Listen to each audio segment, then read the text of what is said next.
Hey everyone, this is Cameron from SpeedCubeShop.com, and today I'll be walking you through customizing your GAN 11M Pro.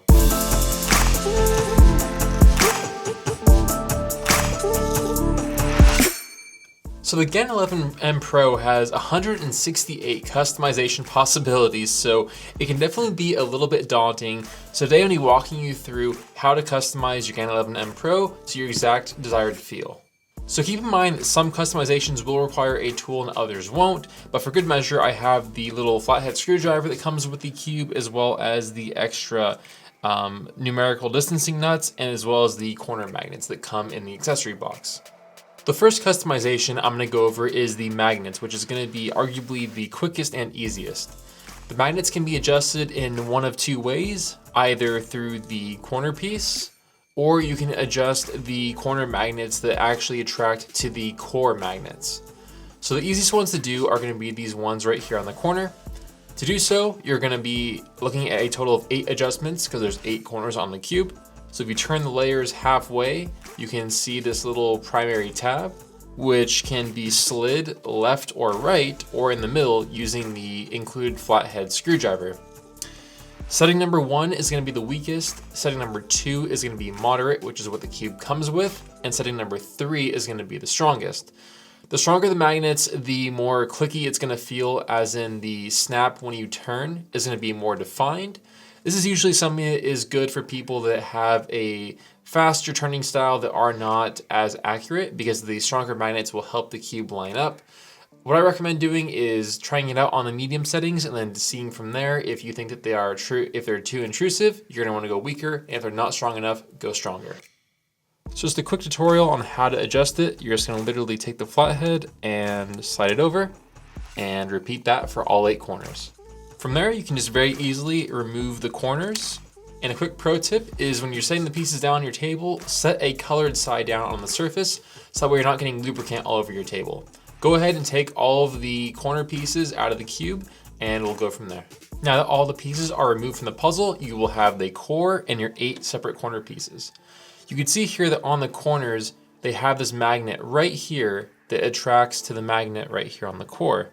And so the cube comes with the triangle magnets, which you can see right here. These are going to be the weaker ones. And this little accessory box that's included has the hex magnets for the corner, which are going to be the stronger ones. So I'm going to go ahead and first remove a triangle magnet. So what you're going to do is just grab it with your finger and rotate 60 degrees counterclockwise, like that, and then just slide it out.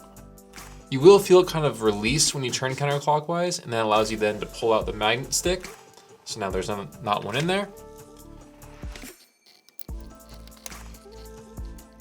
And then we're going to take our hex magnet and just do the opposite. So we're going to insert the magnet stick, and this time rotate 60 degrees clockwise to lock the magnet into place. Repeat this for all 8 corners, and then go ahead and reassemble the cube. Oh, and by the way, if you need help reassembling your cube, go ahead and give this video a watch.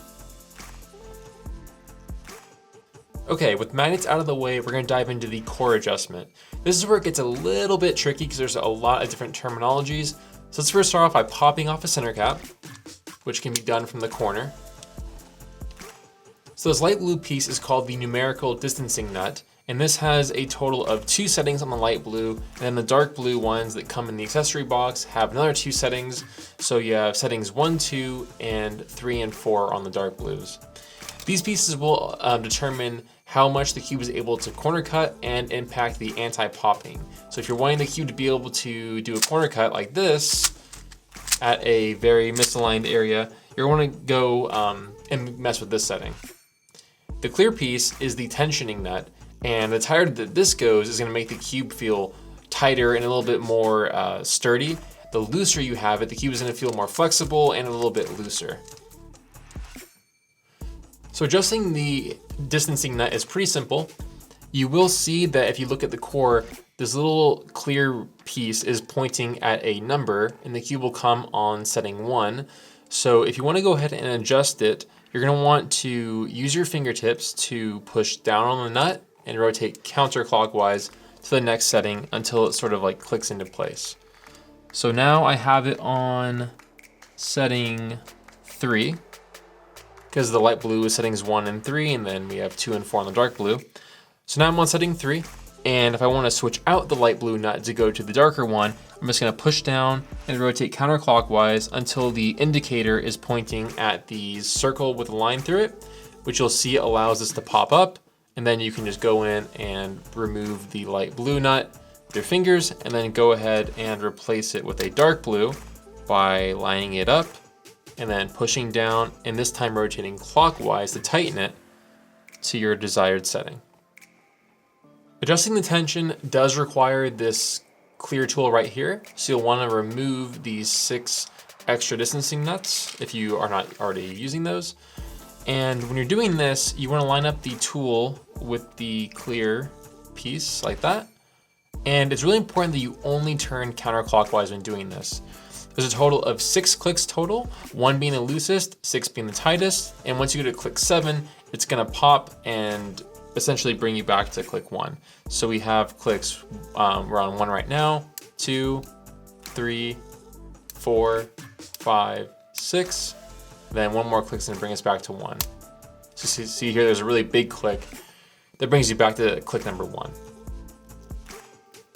You wanna be really careful when you're doing these clicks because a little goes a long way in terms of turning it. We often see people skip a click, so you wanna make sure you put really little effort, as it does not take a whole lot to turn these. And now we're back to number 1. And that's it, guys. So I hope this information was very helpful and you're now able to go ahead and configure your GAN 11 Pro just like how you like it. As I mentioned, there's tons of different customizations available, and that's one of the huge benefits about getting a cube like the GAN 11 Pro, is that as you improve, the cube is able to grow with you by adapting to your new turning style. So if you want it to ever be tighter, you can do that. If you want it to be looser, you can do that. If you want it to be somewhere in the middle, you can do that. So that's one of the huge benefits to getting a cube like this. So yeah, I hope this was very helpful for you guys. If you have any questions, feel free to let us know. If you do not yet have a GAN 11 Pro and you want one, go ahead and click a link in the description box down below, and I'll see you all in the next video. Thanks.